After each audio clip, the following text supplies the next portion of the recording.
Welcome back to our series on tithing. Today, in part 10, we re-diving into a really interesting aspect. How different churches and denominations actually interpret the concept of tithing. You might be surprised to learn there isn't one single universally accepted view across all of Christianity. It really boils down to how different groups read and apply the scriptures. So let's start with the Old Testament. Some denominations place a strong emphasis on the laws found there, particularly in books like Leviticus and Deuteronomy.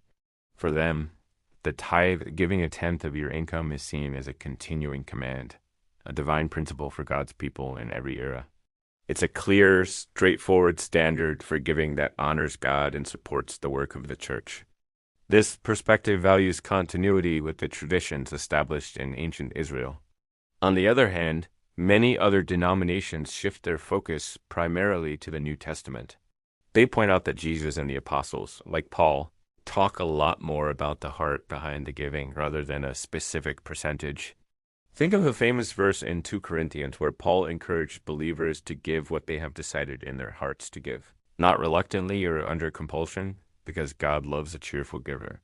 From this viewpoint, tithing isn't a strict law for Christians. Instead, it's about a principle of generous, sacrificial, and joyful giving that flows from a place of love and gratitude for what Christ has done.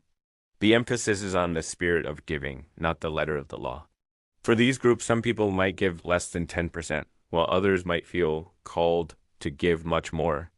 The key is the willingness and cheerfulness of the giver's heart.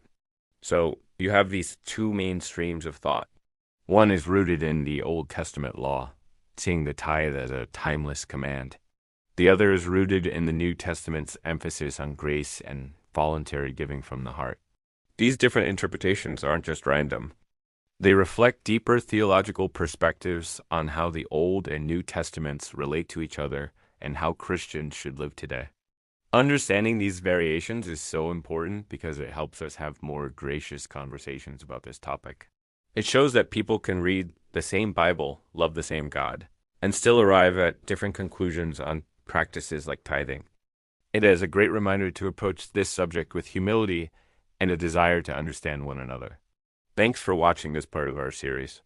We'll explore more in the next video, so make sure you're subscribed so you don't miss it. See you then.